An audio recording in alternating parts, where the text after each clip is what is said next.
Salut à toi qui nous regarde. Bienvenue à une nouvelle édition de ton émission Le Club Littérature Chrétienne. Pour ce nouveau numéro, un livre est à l'honneur, à savoir Retraite pour le progrès spirituel du professeur Zacharias Stanifumom. Pour la petite histoire, je lis ce livre lorsque je viens à peine de rencontrer le Seigneur. Et je ne savais vraiment pas ce à quoi m'attendre en lisant le livre. Mais comme beaucoup de personnes, on se pose parfois la question, quand on vient donner sa vie au Seigneur, ok, j'entre dans cette nouvelle vie-là, et maintenant? Et je pense que ce livre répond vraiment à cette question, de nous accompagner, pourquoi pas dans les premiers pas de cette vie-là, comment bâtir notre relation avec le Seigneur. Parce que comme toute autre relation, il faut accorder du temps, il faut investir du temps dans cette relation, passer du temps avec le vis-à-vis pour apprendre à le connaître et à l'aimer. Je crois que c'est la signification la plus simple qu'on peut donner à une retraite. Et dire que c'est une retraite pour le progrès spirituel, ça équivaut simplement à dire que c'est une retraite, c'est un temps qu'on prend avec le Seigneur simplement pour apprendre à connaître le Seigneur, apprendre à l'aimer davantage. Et le professeur Fomam dit tout au début de ce livre que le Seigneur et toi, le Seigneur et nous sommes des amoureux. Et pour bâtir notre relation amoureuse, on a besoin de prendre du temps. Quand on aime une personne, en fait, on se languit d'avoir des temps de qualité avec la personne, des moments où on est juste seul. Parce que parfois, on peut profiter de la présence de la personne avec d'autres, dans le cadre de la vie chrétienne, par exemple à l'église, hors des réunions. Mais parfois, on voudrait être seul, on voudrait passer des moments juste en tête à tête, juste avec cette personne-là, où on se perd dans la présence de la personne, où on se parle sans jamais s'arrêter. Et je pense que le professeur Fomam explique parfaitement bien le concept des retraites pour le progrès spirituel dans ce livre. Il commence d'abord par donner les fondements bibliques des retraites pour le progrès spirituel en disant en illustrant cela par le Seigneur Jésus, par l'apôtre Paul ou par Moïse. Le Seigneur Jésus qui prenait des retraites souvent dans des lieux seuls pour prier.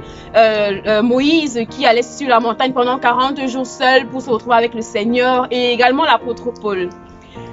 Et également, le professeur Fomam, pour nous aider en fait dans les b.a.-ba des retraites, en fait, il nous donne un certain canevas. Par exemple, il se dire que voilà, au tout début, on n'aura pas forcément beaucoup à se dire avec le Seigneur. On ne va pas forcément aller passer 40 jours sur la montagne comme Moïse, mais on pourrait commencer par prendre 15 minutes, par prendre 30 minutes, par prendre 1 heure, 2 heures et ainsi de suite, et par là grandir dans cette relation.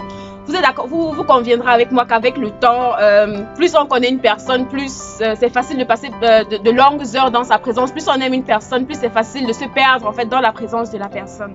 Donc, parlons des retraites de manière pratique. Le professeur Fomam commence par des retraites de 15 minutes. Ça peut être 15 minutes le matin, 15 minutes à midi, 15 minutes le soir et 15 minutes dans la nuit.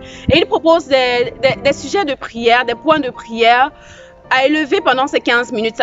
Ces sujets de prière s'étendent des besoins personnels aux besoins de la famille, aux besoins de l'église, aux besoins des personnes autour de soi. Et ensuite, il va au palier des retraites de 30 minutes, des retraites de 1 heure de temps pour dire peut-être qu'une retraite, ça peut être un temps où on lit un livre chrétien pour grandir dans un certain aspect de la chrétienté.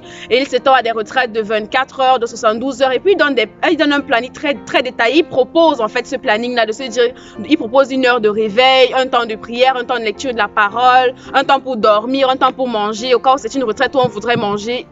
Et ainsi de suite. À la fin du livre, le professeur Fomam nous donne des indications sur ce qu'il y a lieu de faire après une retraite.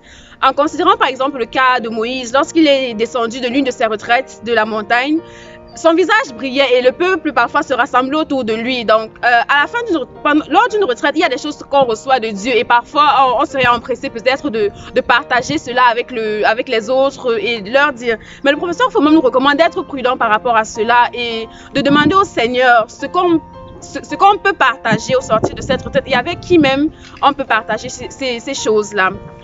Le professeur Fomam dit également qu'il est très important d'obéir aux instructions qu'on a reçues du Seigneur pendant cette retraite, parce que la retraite c'est un moment d'échange en fait avec le Seigneur, et c'est aussi un moment de communion, de partage, et il y a forcément des choses en général qu'on reçoit du Seigneur. Donc il demande vraiment qu'on mette l'accent sur obéir à toutes les instructions reçues du Seigneur pendant la retraite. Je finirai en disant une chose, en lisant en fait une partie de la 4e des couvertures qui est très importante, parce que je pense que ce livre ne s'adresse pas seulement aux jeunes convertis, aux personnes qui ne savent pas forcément comment bâtir leur relation avec le Seigneur, mais c'est également un message. Il dit, de manière paraphrasée, que le nombre de croyants qui connaissent le Seigneur de manière superficielle est très important et il est troublant. Ces croyants n'aiment pas le Seigneur et le temps qu'ils passent dans sa présence est pour eux assez ennuyeux. Ils ne savent pas souvent ce qu'ils vont lui dire.